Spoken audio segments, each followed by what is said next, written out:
ശബരിമല ദ്വാരപാലക ശില്പങ്ങളിലെ സ്വർണ്ണപ്പാളികൾ ഉടൻ തിരിച്ചെത്തിക്കാനാകില്ല. സ്വർണ്ണപ്പാളികൾ ഉരുക്കിയ നിലയിലായതിനാൽ അറ്റകുറ്റപ്പണി പൂർത്തിയായ ശേഷമേ തിരിച്ചെത്തിക്കാൻ കഴിയൂ. ഈ വിഷയങ്ങൾ ചൂണ്ടിക്കാട്ടി ദേവസ്വം ബോർഡ് ഇന്ന് ഹൈക്കോടതിയിൽ പുനഃപരിശോധനാ ഹർജി നൽകും. നടപടിക്രമങ്ങളിൽ വീഴ്ച സംഭവിച്ചിട്ടില്ല എന്നാണ് തിരുവിതാംകൂർ ദേവസ്വം ബോർഡിന്റെ പ്രതികരണം. ഇത് ഇലക്ട്രോപ്ലേറ്റിംഗ് ആണ്, രാസപ്രക്രിയയാണ്. അപ്പോൾ അതിൻ്റേതായ ചില പ്രശ്നങ്ങളുണ്ട്. അത് തിരിച്ചു കൊണ്ടുവരുവാൻ ഇപ്പോൾ നിലവിൽ ഒരു അസാധ്യമായൊരു കാര്യമാണ്. അപ്പോൾ അത് ഞങ്ങളിന്ന് ബഹുമാനപ്പെട്ട കോടതിയുടെ ശ്രദ്ധയിൽ ഞങ്ങൾ പെടുത്തും. ബഹുമാനപ്പെട്ട തന്ത്രിയുടെ നേതൃത്വത്തിൽ ശുദ്ധിക്രിയ നടത്തി അകത്ത് സ്ഥാപിക്കുന്നതുവരെ സുതാര്യമായ മഹസർ എഴുതി വീഡിയോ ചിത്രീകരണം ഉൾപ്പെടെയുള്ള പ്രോസസ്സാണ്. ഇതിനെ സംബന്ധിച്ചാണ് ഞങ്ങൾ എന്തോ വലിയ അപരാധം ചെയ്തു എന്നുള്ള മട്ടിലാണ് മാധ്യമങ്ങളിൽ പ്രചരണം വരുന്നത്. അത് ഞങ്ങൾക്ക് വിഷമമുണ്ടാകുന്ന കാര്യമാണ്. ഞങ്ങൾ ആചാരങ്ങളും അനുഷ്ഠാനങ്ങളും സംരക്ഷിക്കുവാൻ മാത്രമേ ഞങ്ങൾ പരിശ്രമിച്ചിട്ടുള്ളൂ.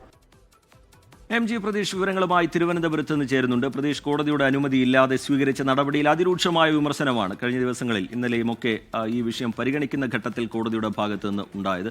ഇപ്പോഴത് തിരിച്ചെത്തിക്കുന്നതുമായി ബന്ധപ്പെട്ട് ചില പ്രായോഗിക ബുദ്ധിമുട്ടുകൾ നിലനിൽക്കുന്നുണ്ട്. അറ്റകുറ്റപ്പണി തുടങ്ങിയതുകൊണ്ട് തന്നെ അത് ഒരുക്കിയ നിലയിലായതുകൊണ്ട് തന്നെ പെട്ടെന്ന് തിരികെ എത്തിക്കാൻ കഴിയില്ല എന്ന ദേവസ്വം ബോർഡിന്റെ ഉയർത്താൻ പോകുന്ന വിശദീകരണം, അതിനെ കോടതി എങ്ങനെ കാണും എന്നൊക്കെയുള്ളത് വരും മണിക്കൂറുകളിലെ ശ്രദ്ധേയമായ ചോദ്യങ്ങളാണ്.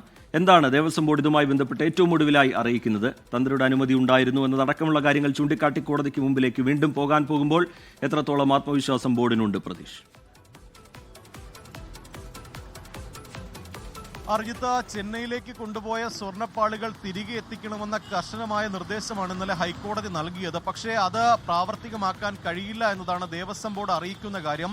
ഇതാണ് ഇന്ന് പുനഃപരിശോധനാ ഹർജിയായി കോടതിയെ ദേവസ്വം ബോർഡ് അറിയിക്കുന്നത്.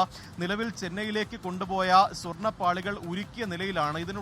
ഇത് ഉരുക്കി അറ്റകുറ്റപ്പണി നടത്തുന്നതിനുള്ള രാസ പ്രക്രിയകൾ ആരംഭിച്ചിട്ടുണ്ട്. അതുകൊണ്ട് തന്നെ അത് വീണ്ടും തിരികെ എത്തിക്കുക ഒരിക്കലും പ്രായോഗികമല്ല. അതുകൊണ്ട് തന്നെ ഇക്കാര്യം കോടതിയെ ബോധിപ്പിക്കും. ഒപ്പം ഈ അനുമതി ഇല്ല എന്നുള്ള കാര്യം സാങ്കേതികപരമായ ചില പ്രശ്നം മാത്രമാണ് എന്നതാണ് ദേവസ്വം ബോർഡ് വിശദീകരിക്കുന്നത്. ശബരിമല തന്ത്രിയുടെ അനുമതി ഇക്കാര്യത്തിൽ വാങ്ങിയിരുന്നു. ഒപ്പം ഈ സ്വർണ്ണപ്പാളി അവിടെ നിന്ന് ഇളക്കുന്ന ഘട്ടത്തിൽ ഉൾപ്പെടെ കൃത്യമായി വീഡിയോ റെക്കോർഡിങ്ങും മറ്റ് എല്ലാ നടപടിക്രമങ്ങളും പൂർത്തീകരിച്ചിട്ടുണ്ട്. അതുകൊണ്ട് തന്നെ ഇക്കാര്യത്തിൽ ഈ പുറത്തു വരുന്ന വിവാദങ്ങൾക്ക് അടിസ്ഥാനമില്ല എന്നുള്ള ഒരു വിശദീകരണമാണ് ദേവസ്വം ബോർഡ് നൽകുന്ന കാര്യം. അത് കോടതിയെ ബോധ്യപ്പെടുത്താൻ ശ്രമിക്കുമെന്നാണ് ദേവസ്വം ബോർഡ് പ്രസിഡന്റ് PS പ്രശാന്തം അറിയിച്ചിരിക്കുന്ന കാര്യം. പക്ഷേ ഈ എന്തുകൊണ്ട് കോടതിയെ അറിയിച്ചില്ല എന്നുള്ള ചോദ്യത്തിന് അത് സാങ്കേതികത മാത്രമാണ് എന്നുള്ള ഒരു മറുപടി മാത്രമേ ദേവസ്വം ബോർഡ് പ്രസിഡന്റ് നൽകിയിട്ടുള്ളൂ. നേരത്തെയും ഇതുമായി ബന്ധപ്പെട്ട ഏതെങ്കിലും തരത്തിൽ നടപടികൾ നടന്നോ അല്ലെങ്കിൽ ദേവസ്വം കമ്മീഷണർ ഇതുമായി ബന്ധപ്പെട്ടുള്ള നേരത്തെ മുന്നറിയിപ്പ് നൽകിയോ എന്നുള്ള കാര്യങ്ങളിലൊന്നും തന്നെ കൂടുതൽ പ്രതികരണങ്ങൾ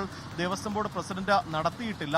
നിലവിൽ ഇതുമായി ബന്ധപ്പെട്ടുള്ള അറ്റകുറ്റപ്പണികൾ ചെന്നൈയിൽ പുരോഗമിക്കുകയാണ്. ഇത് ശബരിമലയിൽ സമർപ്പിച്ച അതേ ഭക്തന്റെ സ്ഥാപനത്തിൽ തന്നെയാണ് അറ്റകുറ്റപ്പണിക്കായി കൊണ്ടുപോയിട്ടുള്ളത്. അതിൽ ദേവസ്വം ബോർഡിന്റെയും പോലീസിന്റെയും ഉൾപ്പെടെ പ്രതിനിധികൾ ഇതിന് അനുഗമിച്ചിരുന്നു. അങ്ങനെയാണ് കനത്ത സുരക്ഷയോടുകൂടിയാണ് ഇത് ചെന്നൈയിലേക്ക് കൊണ്ടുപോയിട്ടുള്ളത്. അത് ഈ വരുന്ന കന്നിമാസ പൂജ നടക്കുന്ന ഘട്ടത്തിൽ ശബരിമലയിൽ തിരികെ എത്തിക്കുകയും വിവിധ താന്ത്രിക പൂജകളുടെ അടിസ്ഥാനത്തിൽ അത് വീണ്ടും സ്ഥാപിക്കുകയും ചെയ്യുമെന്നുള്ള ഒരു വിശദീകരണമാണ് ദേവസ്വം ബോർഡ് നൽകിയിരിക്കുന്നത്. പക്ഷേ ഇതിൽ ഹൈക്കോടതി എന്ത് നിലപാടെടുക്കുമെന്നതാണ് ഏറ്റവും നിർണായകമായ കാര്യം. കാരണം അതിരൂക്ഷമായ വിമർശനങ്ങൾ, നിരീക്ഷണങ്ങൾ ഈ വിഷയത്തിൽ കോടതി ഉന്നയിച്ചതുകൊണ്ട് തന്നെ MG പ്രതീഷ് വിവരങ്ങൾ നൽകുകയാണ്. ഉടൻ ഈ സ്വർണ്ണപ്പാളികൾ തിരികെ എത്തിക്കണം എന്നുള്ളതായിരുന്നു കോടതിയുടെ നിർദ്ദേശം. പക്ഷേ അത് ഉരുക്കിയ നിലയിലാണ്, അതിന്റെ അറ്റകുറ്റപ്പണികൾ നടക്കുകയാണ്. അതുകൊണ്ട് അത് പ്രായോഗികമല്ല എന്നുള്ള കാര്യമാണ് ബോർഡ് കോടതിയിൽ അറിയിക്കാൻ പോകുന്നത്.